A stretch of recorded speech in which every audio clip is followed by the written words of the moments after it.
let's go live and go live. Going live. You are live. Okay, we're all set. Hi, everyone. Thank you so much for joining us. We're here tonight with Rewriting Adoption to talk about reunion. My name is Rachel. I'm one of the co-founders of Rewriting Adoption, and I'm here with 4 lovely ladies tonight to talk about reunion, which is, we were talking right before this, is definitely a heavier topic than I think we were super prepared for. So please, any adoptees listening, please remember you're not alone. Take care of yourself, and we'll go around, introduce ourselves, and then we'll jump right in. These lives have been super casual conversations. If you see any of us on our phones, we're probably checking the comments. So if you're an adoptee and you're here, we'd love to have you comment below.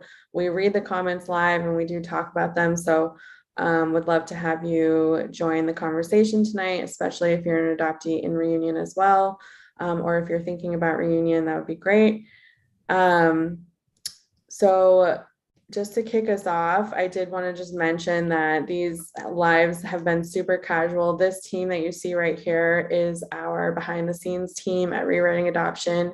And we meet every week and we've been talking about a lot of these topics, and we wanted to open up these conversations and have them be live so we could kind of engage more with adoptees and engage with all of you. So as I said, would love to see you in the comments tonight. My name is Rachel, and I am a transracial adoptee, international adoptee from Peru. And as I mentioned, I'm one of the co-founders of Rewriting Adoption, and I'll hand it off to my sister, Sarah, to introduce herself. Okay, thank you, Rachel. Hi, everybody. My name is Sarah. I am the other co-founder of Rewriting Adoption. I, as well, am a Peruvian adoptee, a TRA, international adoptee, and really happy to be here and happy to have you guys here. And I'll throw it to you, Martha. Go ahead. Hey, I'm Martha Quinones. I am a transracial adoptee, adopted domestically from foster care, but my birth parents were immigrants from Mexico, and I'm happy to be part of another panel. And I'll pass it to DJ. Hi, everyone. My name is DJ. My pronouns are she, her. I am a private domestic transracial adoptee with ancestry of Peruvian and other Latine countries. And I am really excited to talk to all of you. I'm going to pass it over to Kristen. Hi, I'm Kristen. I'm a private domestic infant adoptee, privately adopted. I'm just happy to be here. This is a super heavy topic, so yay, let's dive right in. Do it. Yeah. So we, as a group, we like to lean on each other a lot for support and share a lot of our experiences. So that's why, we definitely are a close group here. So just want to make sure that any adoptees watching know that, we're here. If you ever need support, Rewriting Adoption is a space that we created for adoptees. So if this topic is too heavy, please feel free to step out. But let's get started. I think something that we have a lot that we want to talk about. I think some of the things we discussed beforehand were, we wanted to talk about, what it took to get us into reunion, how we got there, and then what our experiences have been like in reunion so far. And also a lot of the misconceptions that we all feel we've heard from others about thinking that reunion is sort of the end of our adoptee experience or journey, when for all of us, I think we all agree that it's been very much either the beginning or just a hell of a ride. So to kick us off, I would love to have everyone, whoever's comfortable, go around and share just what it took you to get into reunion. Like, how did you get there? What was that experience like for you? For me, before I was in reunion, I was always really curious to hear, others' experiences about how did they enter reunion? What was that experience like? How did they sort of get there mentally and emotionally? So yeah, does anyone want to kick us off with that? Anyone? I can start. Awesome, DJ. Hey, DJ. Hey everyone, I'm DJ. I want to give a little bit of a trigger warning because I think it's important to talk about mental health. And there is suicidal ideation in my reunion story. I'm happy to give the suicide hotline to Rachel to put in the chat. And if you don't want to hear, that's fine. Please prioritize your mental health. My background is in social work, and I found one day we were doing an exercise that I completely ignored the mother figure in the role play. That led me to an existential crisis of, I don't have issues with my mom. And then I was like, well, I mean, she's not actually my mom. And I was like, if I'm going to do a good job with counseling people, I need to sort my shit out first. That led me down to doing 23andMe, which led me to finding another transracial adoptee who's my third cousin. And they introduced me to the adoptee world. And everyone that I had met who were like me, adoptees, transracial, had white parents, had all had reunion stories, and I didn't. I also was not internationally adopted. And it was something I was terrified about, honestly, because of how how overprotective my adoptive parents were. They didn't think I was mentally ready. They said some very harmful things. Then I moved out and I started using a lot of substances and was doing really risky behaviors. And I stopped. And when I stopped, all this pain that I had been feeling, that I actually did want to try to find my first mom, kind of just came up. And in January of 2020, while I was going through withdrawals, I found her on Facebook by searching the name that I had known and that my parents had given me when I was 22 years old. I'm 24 at this point in my life, and I find the woman that is my first mom on Facebook. I didn't know if it was her. I refused to admit that she looked like me. Now I realize she looks exactly, or I look exactly like her, but I say she looks like me even though I'm younger. And I recognized her laugh because her laugh is exactly like mine. And I was not prepared to handle that. I isolated myself and my thoughts became really, really dark. And I started my mental health journey by admitting myself to the hospital. And then COVID hit, and I just kind of felt this longing through and denial that was the reason why I went to the hospital.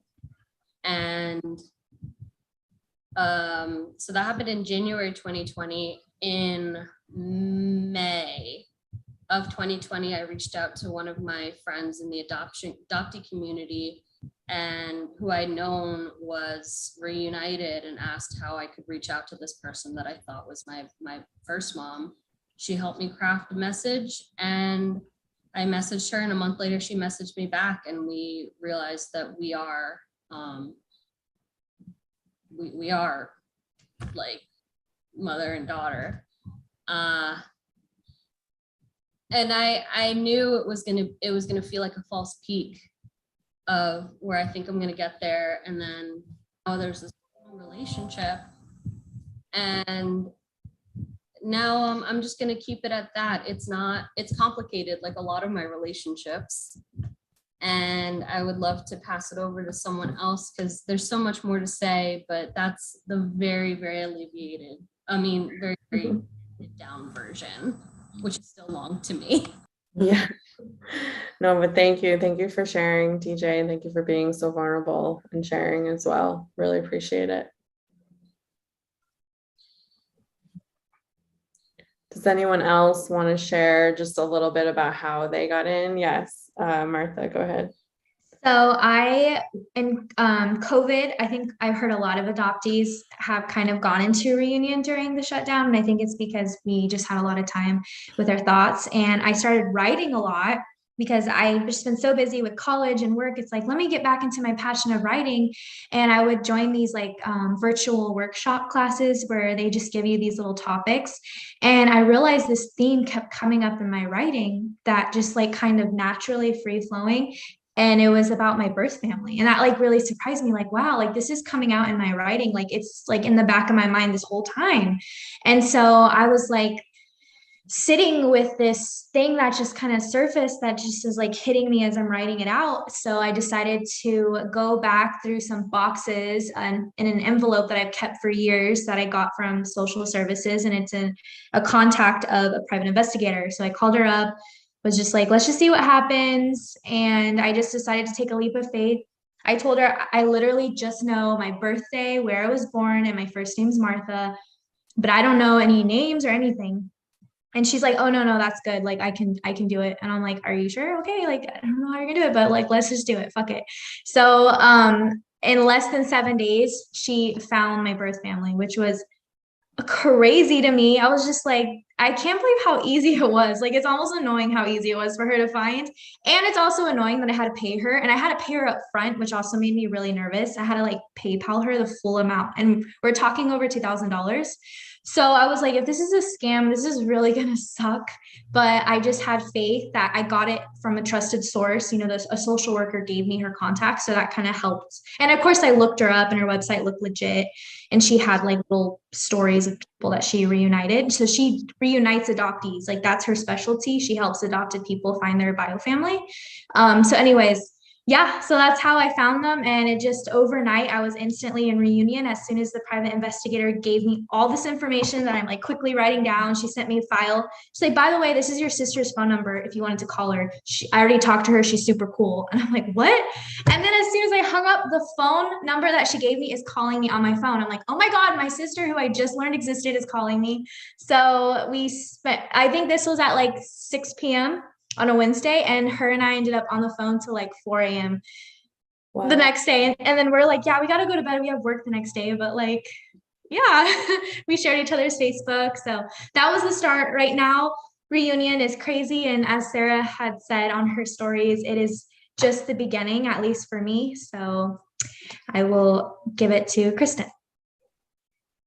Oh, it's like kind of hard to figure out where to start.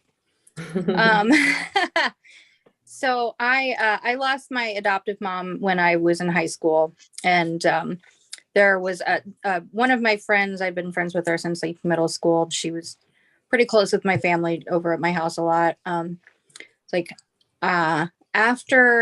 especially after I turned 18, but also after my mom died, my friend kept asking me like, would you be like interested in meeting your bio family? And I didn't really think much of it. And then it was the year anniversary of my adoptive mom's death. My dad and I went to the town where she was buried, and I had a conversation with him, like just based on, Laura asking me. Honestly, like I had never really thought of it. I was kind of raised to sort of believe that my biological family didn't exactly exist, because that would have discouraged my adoptive mother's fantasy of me being like, either born from her or, come out of thin air. But so I had never really thought about it, but I asked my dad anyway. It was just kind of like, I don't know. So anyway, I got home after a conversation with my dad and talked to my friend Laura about it. And I was like, yeah, I think might as well. Like, I'm going to have to go through an adoption agency. It's going to be a pain in the ass and all that. And she was like, actually, no, I'm related to you by marriage, and, your whole family. And yeah. So what had happened was my biological mom stayed with, she's from Tennessee. She stayed the latter months of her pregnancy with me in the town where I grew up. Like my biological great aunt had something to do. She was friends with my parents' baby broker attorney or something like that. I don't know, but I was placed. So yeah, I also found out that my adopted parents knew exactly, they knew exactly where they were. My adopted mom even allowed a few members of my biological family to come to my gymnastics practices as a child. Oh my Yeah. gosh. Yeah. And like it was told that so casually, like, there was something inside of me screaming, like, I should, you know what I mean? Like, what do you mean? Like, could I have just run into them getting a drink of water from the fountain? Like, are you kidding me? Like, they were peering at me like I am a possession. Who all knew this? Like, does the whole town know? And anyway, so I just got mad about that finally. But yeah, I'm no longer in biological reunion. Secondary rejection is a bitch, but yeah. I don't know what else to say. It's pretty crazy. I guess That's a lot. That's a lot. Thank you. Yeah. Thank you for sharing that. Thanks, Kristen. Thanks. I can go next if you like.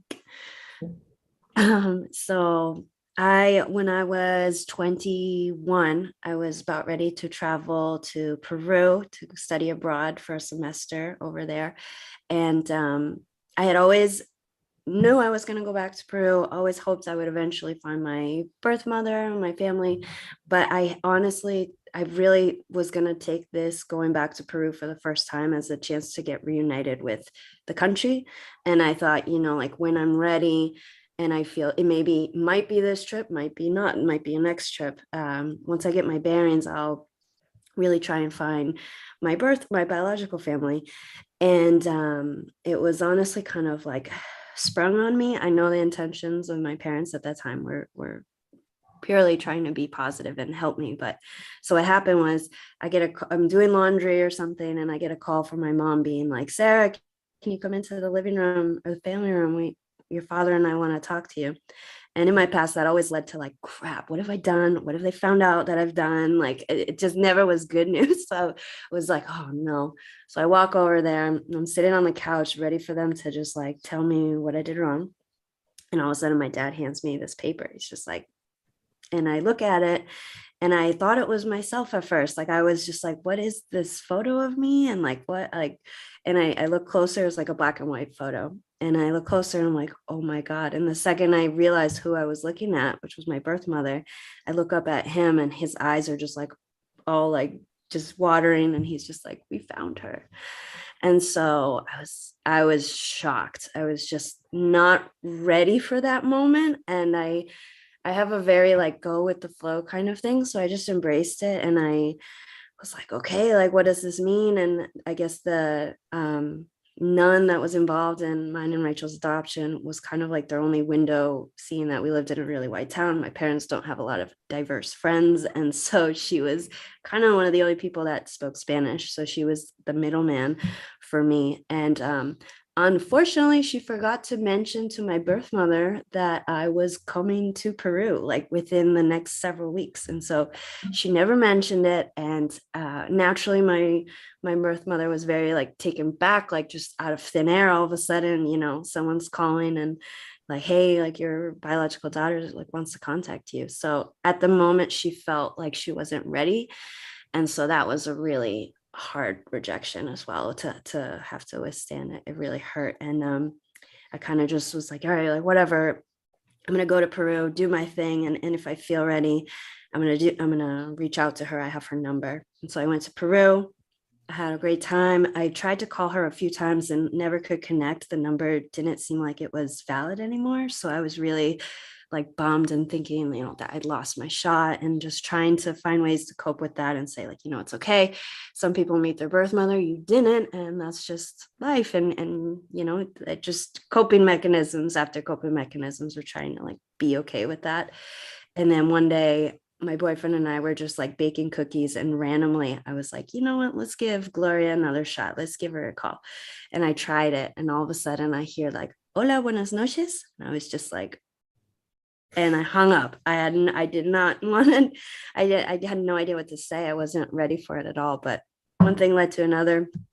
We ended up meeting, and it was crazy to finally see myself in someone else. I think that was like the biggest shocker for me. It was just like, oh my God. Like and I've always seen that every other, non-adoptee people have that. And so to think like, oh my God, like I have that too. It was really special. So that was my experience. Thank you for sharing. I remember it quite well. Yeah, for me, I'll say like I just entered reunion in August, so it's still very fresh for me, but it took me a really long time to get there. And I don't know about other adoptees, like I've talked to a few who don't ever want to find their birth mother, or they want to, or they're not sure if they want to. And for me, for a really long time, that was my sort of stance, is like I did not want anything to do with it. I was like really, really scared of it, though I don't think I would have ever admitted that. But for sure, I wanted nothing to do with Peru. I wanted nothing to do with learning about my birth family. And I think a lot of it was just pain. Like I was struggling with a lot of pain from feeling very, very rejected. And I'm glad, Sarah, that you brought that up, because I think for us international adoptees, there is also this aspect of reuniting with our cultures and with our birth countries and our languages and food and all these things that it feels very much like multiple things that we have to sort of reunite with or reclaim or regain. So it just was always very overwhelming. And I always kind of felt like an imposter. I felt like a very fake Peruvian. I didn't really know what that meant. I didn't have anyone other than my sister here who looked like me or who was Peruvian. So it was just something I hid from for a really, really long time, like for a very, very long time. And I think I've tried to really think about like, what is it that got me to be able to reach out or be able to overcome those fears?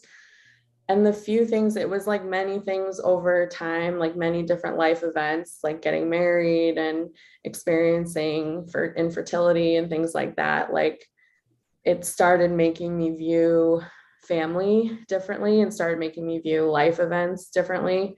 That really took me to a new place of just thinking differently about my adoption. And then also my sister, Sarah, she went to Peru and came back and just I always say she like brought Peru back to me. Like she just like, she made it like a very exciting experience. So that definitely helped open it up a little bit. And then the last thing for me, I think, was honestly finding the adoptee community. And like Martha had said, during the pandemic, I had a lot of time to sort of process things. There were a lot of turbulent events happening in all of our lives, all around the world. So it was a time for me to reflect on things. And it was the first time I had a fear of losing the chance to meet my biological birth mother, because we're going through a pandemic, something that I had never been through before. And I really needed support. This was sort of my coming out of the fog beginning, which is when adoptees start processing their adoptions for the first time or start thinking about things differently. And I found a wonderful support group, which is Adoptees of South America. And I remember logging on for the first time, and it was like a screen just like this, but it was like 20 or so faces that looked just like me. And I was blown away.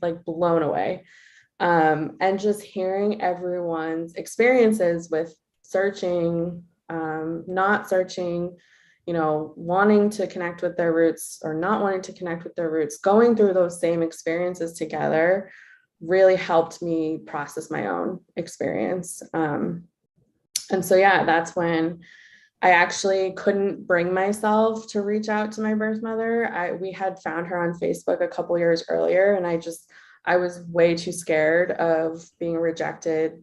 That just was a fear I couldn't overcome. So I put it all on my sister, and I had her reach out for me. And that was kind of when everything changed. Like everything that I knew about my story, everything I knew about adoption, everything I knew about life just flipped upside down. And like my birth mother, she like always wanted me and just couldn't provide for me. So it was just this whole my whole narrative that I had thought my whole life just completely flipped over.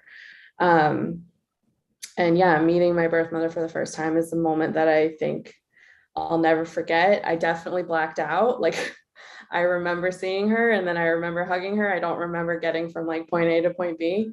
But yeah, that moment of seeing somebody that looks like you was mind blowing. Like I said to everyone that I was with that night who is not adopted, like, you've had this your whole life. Like you've seen people who look like you your whole life and you've seen them get older. Like this is just mind blowing.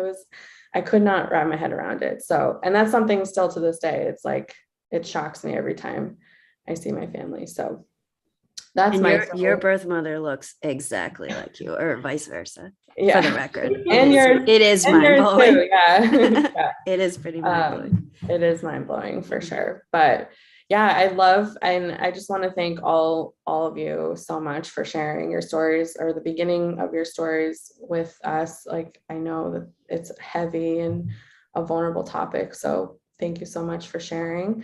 I'd love for anyone who wants to just, I don't know about all of you, but for me, like, since now I'm a couple months out,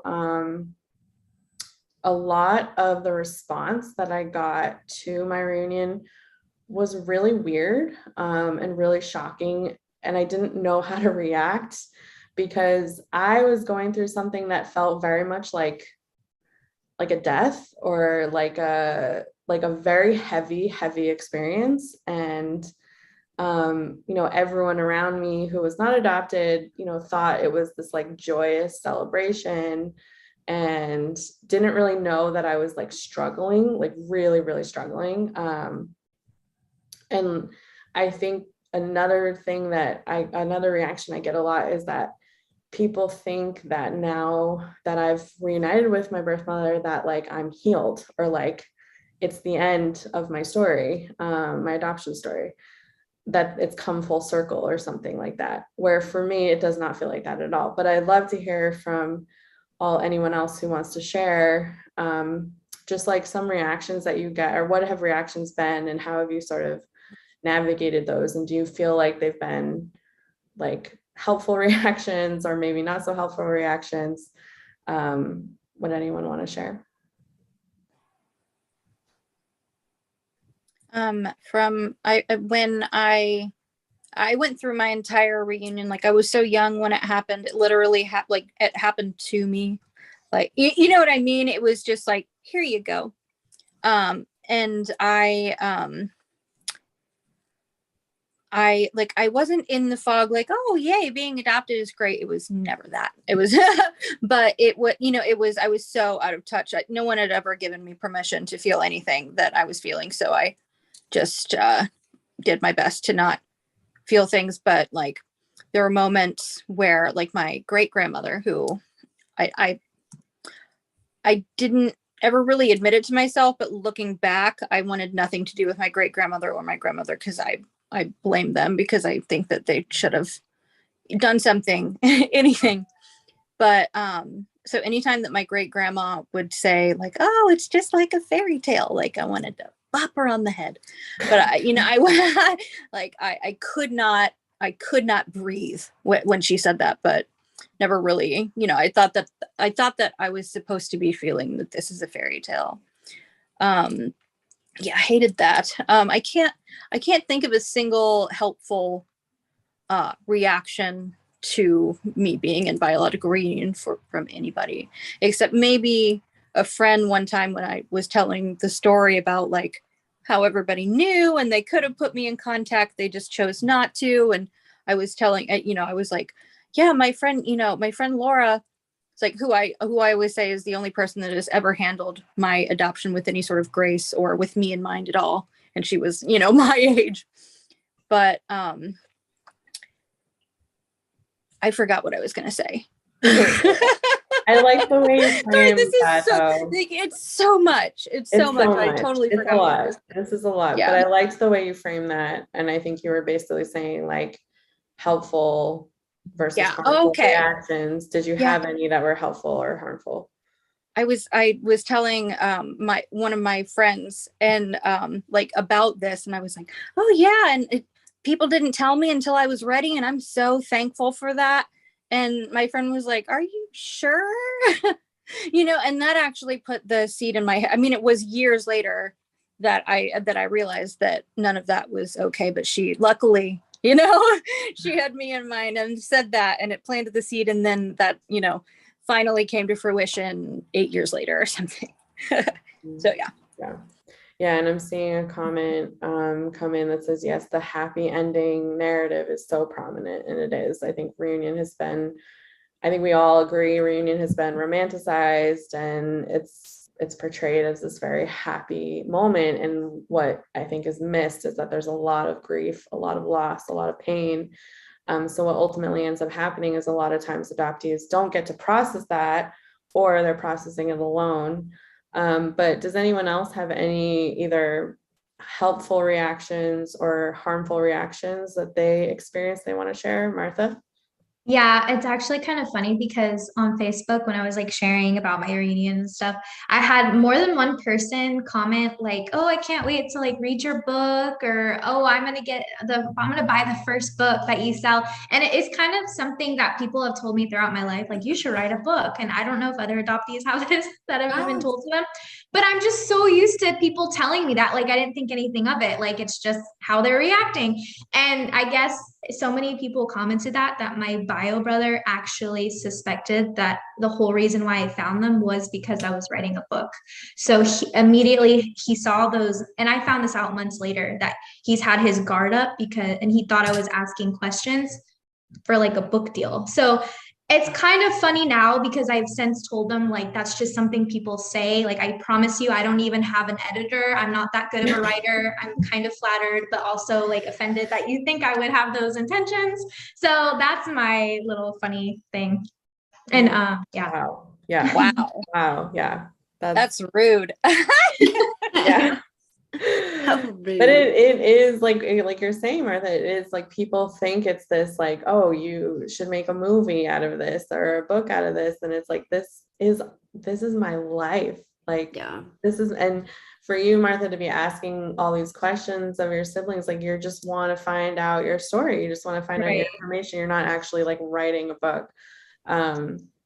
Which like it, kudos to adoptees who do that. But I think that reaction, I hear that reaction a lot, like, oh, you should write a book, or, you should, it sounds just like the movie Lion or this movie or that movie. And it's like, this is our life. Like, this is real life. We have to process it and go through this turmoil. So yeah, definitely not a very helpful reaction. DJ or Sarah, did you have any you wanted to share? I can go. Yeah, Oh, go ahead. No, go. Sarah. Go, DJ. Go. Okay. I'm trying to think of, I just wanted to share that just something that unexpectedly happened. And I was in therapy. I take medication. I met my bio mom in person, and it didn't go well. And I think if anything, I just always needed validation. And it was hard because there are very few people that I trust. I was too scared to share like on social media or anything that I am in reunion. And if I have, it's been like very like coded with in other like I'd share a meme and then be like, yeah, like also like I know this is how my reunion went. Like I But the thing that helped me was just the unconditional acceptance.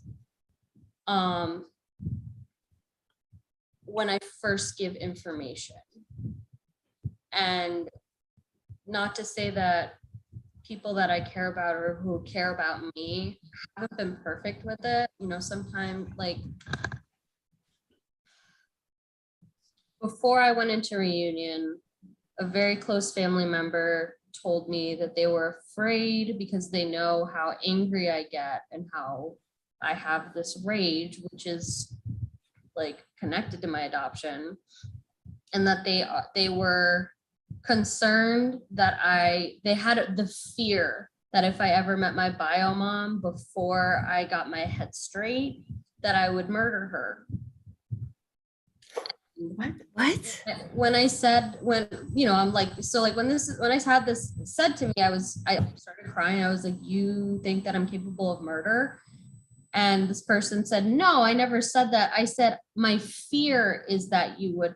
And then years later after reunion, you know, I'm still holding that resentment. So I brought it up during like a fight, and the person who said this rebutted back, you know, having the fear and actually thinking that you could do it is the same thing. So there is gaslighting, and not noticing that it's gaslighting is very difficult and harmful. But what's helped me is having people that I trust to share about it. And that's honestly the only people that I feel comfortable sharing these painful, deeply painful experiences are adoptee support groups, and honestly 12-step support groups, because even though a lot of people in 12-step programs, you know, there's that stigma. A lot of us have trauma, and I think a lot, like statistically, a lot of adoptees use substances or alcohol or people. Like I use people, and I'm working on that. And I feel like it's not uncommon for adult adoptees to have to reparent themselves, and it's very difficult. It's very difficult maneuvering through reunion because it's so complicated, and the media does underline like this is a happy ending, and it's like no, it's just a new chapter. It's a new part of our life. Mhm. That we're gonna, like, it's a relationship that we need to build, and it may fall apart, it may go strong, like Yeah. different factors, and we need space for that. Yeah. Thank you for sharing that, And DJ. giving it over to you. No, thanks so much for sharing all of that, DJ, and being vulnerable with us. I really appreciate it. Yeah, and something I was gonna say, which I think can probably segue into like one of the other topics we wanted to talk about, was I remember when Rachel was recently going through her reunion, I was visiting home. So I, like, while Rachel was going through this in Arizona, I was at home dealing with my parents going through it, like in that perspective. And yeah, so some of the comments that were said really like were just really annoying. But one of them that really stuck with me was my mom being like, and referring to both of our reunions. And she's like, I just want you girls to get to a point where you're at peace with your adoption, where you can be at peace with it. And you can be, you know, I don't know.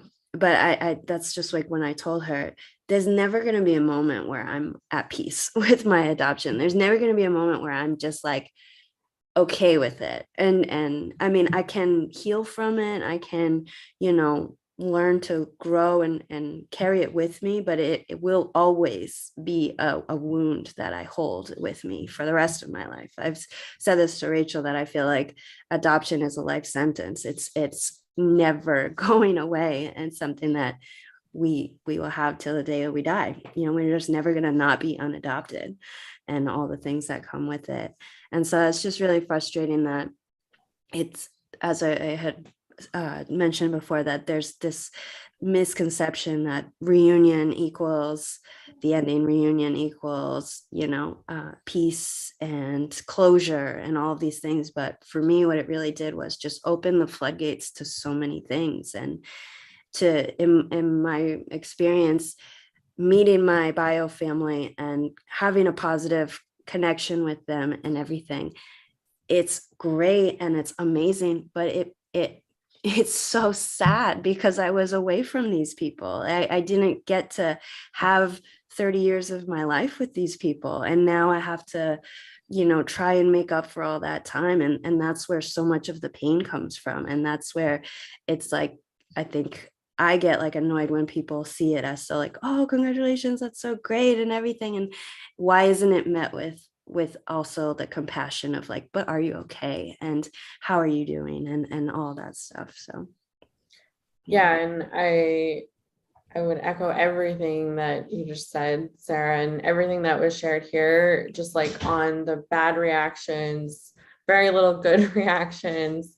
There's just, I think for me, what I've noticed is there's so many misconceptions about reunion and adoption, and they seem to all come out for me when I entered reunion. Like the comments that I got from family were really shocking, and I'll spare you them because they're quite harmful. But just like misconceptions about birth families, misconceptions about birth mothers, just, and I really urge people to kind of erase any sort of dominant narrative you have about adoption in your minds and start listening to adoptees paint a fuller, more honest picture about what this experience is really like, and know that it's different for all of us. I think that's the other thing for me. I went into it feeling as prepared as possible, which I don't know if you can really prepare for it, but I'm someone who likes to over prepare and plan and everything. And so I thought I was really ready, but it completely knocked me off my feet, like took me out completely. And it was something, and it took me a really long time to sort of get my bearings, and I still am getting my bearings. Like it still is something that I'm navigating. And I just think what ultimately I had to do was I had to shut down, because everyone's reactions around me, other than those that have been supporting me for a really long time on this, everyone's reactions were really harmful, like really harmful. You know, telling me like, oh, now I can move on, or I can get over it, or, oh, this is so wonderful that she, like, your birth mother wants to meet you. That's usually not the case. Like that, those types of comments just really were really, really harmful. And like Sarah's saying, even though it's been a positive experience for me, there is all this lost time that I'm now having to sort of reconcile. And like, and she's been there all along. I could have had her in my life all along, but that didn't happen. And I'm trying to kind of figure out, like, you know, why did that happen?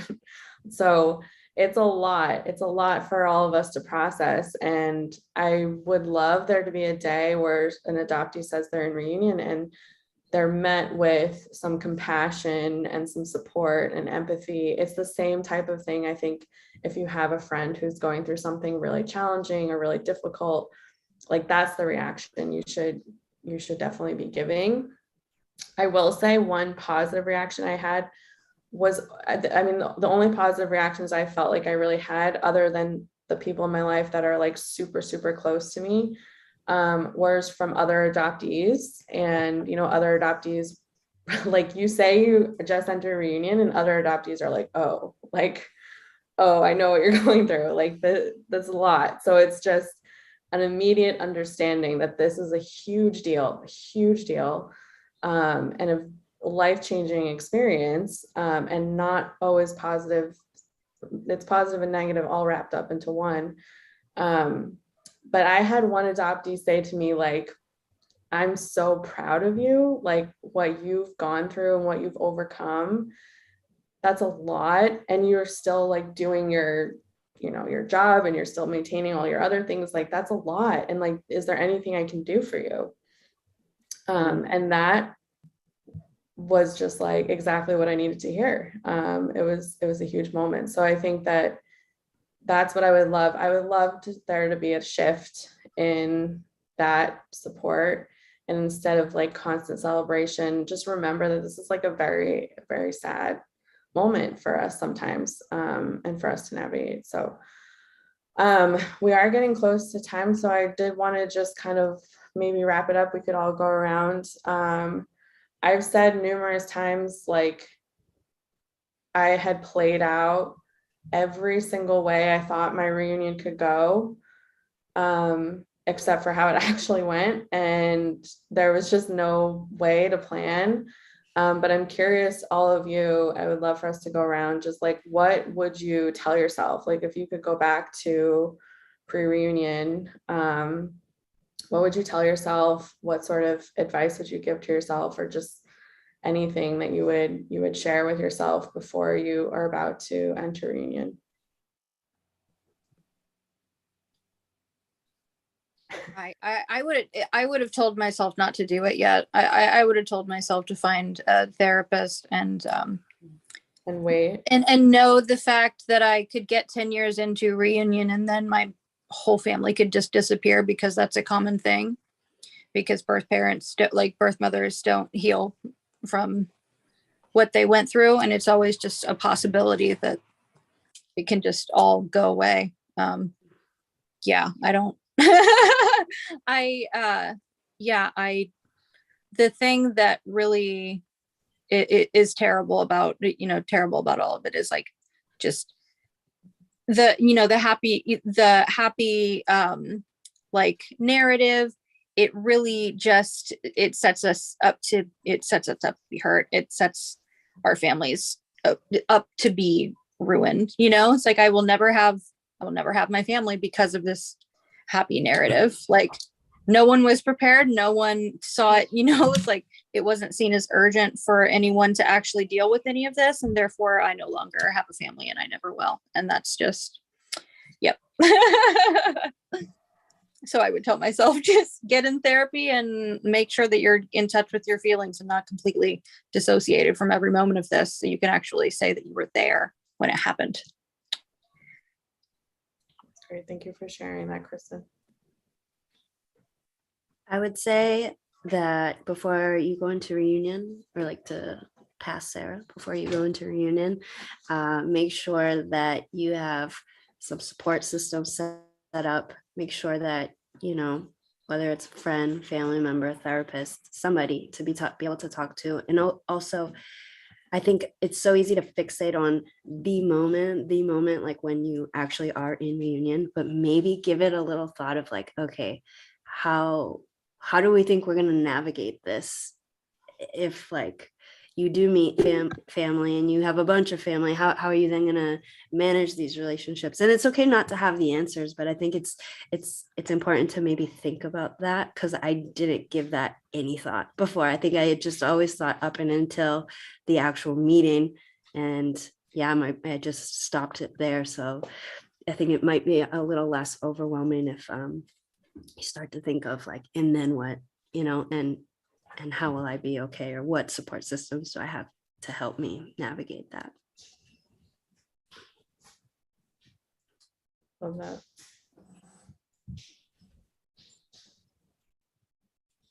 Let's see. What I would say probably would be to slow down, because when I opened up like Pandora's box, there was just like so much information, and then I just wanted to know more. Like the more information I got, the more questions I had, and I was getting so much information that I honestly wasn't processing it all. I was just like, oh, like, yeah, my mom's crazy and my dad's murdered and my sister's, on drugs, and like, yeah, this is fine. Like, it's fine. Like, but like, and I'm like, why is it 6 months later and I'm starting to feel this stuff? So I would say probably like take it slow. Like, I don't have to find out everything like right away, and give myself time to like process before I just kind of like sweep it under the rug. So yeah, I would say just take it slower.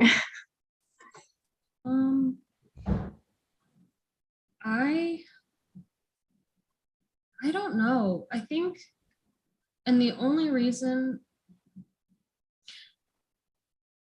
I mean, if I were to go back and say it, like, I'm just thinking, like, it's okay. It's okay that, like, be honest with yourself. Like, it's okay that this big thing, finding her and then ending up going to the hospital, like, it's okay. And like, I'm proud.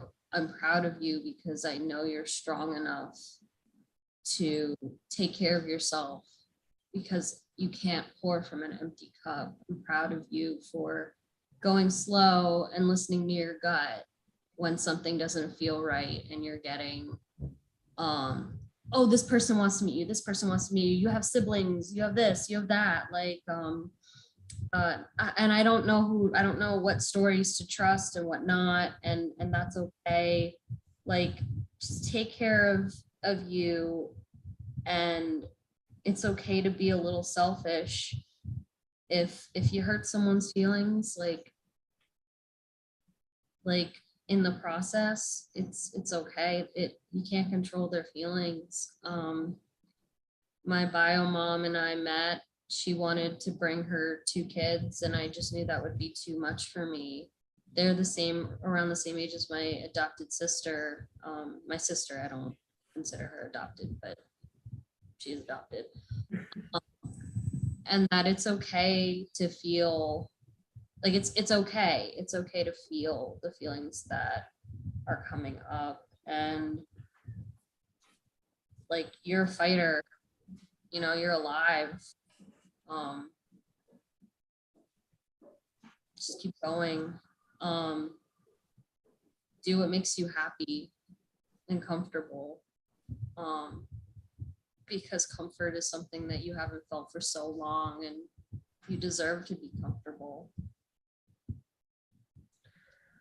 Love that. So glad I got to go last because I got to hear all this great advice from all of you. And I would definitely tell myself all of those things. I think other things I would just add are, and I'm so sorry if you can hear my dogs barking, but I think other things I would add is I definitely, as much as even like pre-reunion, as I hated the narrative, I think I bought into it just a tiny bit of, I really thought that reunion was going to give me a lot of answers, and I didn't realize that it was going to just create so many more questions. So I would tell myself, like, everything Martha said, slow down, like, take your time, and it's going to be a ride. Just know that it's going to be the best thing you've done, but also the worst thing you've done. So like, just take every chance you can to rest. And also I think some practical things I would tell myself, like Kristen and DJ mentioned, I was already in therapy, but I would probably say, like, you should probably have a doctor, like a psychiatrist, set up before you go, talk to them after. It might even be a good idea to take a leave from work. These are some things that I didn't prepare for ahead of time because I didn't realize that it was going to just be so tumultuous when I got back. So that's the biggest thing. I think when I got back, everything changed. Like, I didn't know, I went through a very similar identity crisis that I had gone through when I had first came out of the fog. So I would just tell myself, like, you're going to be okay. You'll survive this, but just know that it's going to be one of the hardest things you've done, and take it slow, take it easy, and surround yourself with the people that, care about you the most. So yeah, but to anyone who's watching, any adoptees that are watching, if you're thinking about reunion, I hope this was helpful. I hope this, it is a very heavy, serious thing. So I would, I hope you're finding talking to other adoptees helpful. It was helpful for me. And I think the last piece of advice I'll give is just know that like your story is your story, and it's going to be very different from my story and my experience and all of our experiences here. And you're really the only one that can go through that. So we wish you the absolute best. And I want to thank everyone who joined us tonight, everyone who joined us in the comments. And I just want to thank you, lovely ladies. I really appreciate you being here. I appreciate you showing up and talking about something that is quite heavy. And yeah, thank you so much. Thank you everyone for watching and tuning in. And we have one more of these. We're doing one more on Saturday, 11 a.m. Eastern time. I think there will be more of us here actually. So hope you're able to join that. It's a conversation on pro or anti-adoption. So it'll be a little bit of an interesting one. But hope you're able to join, and thank you so much. We're signing off. If I can find it.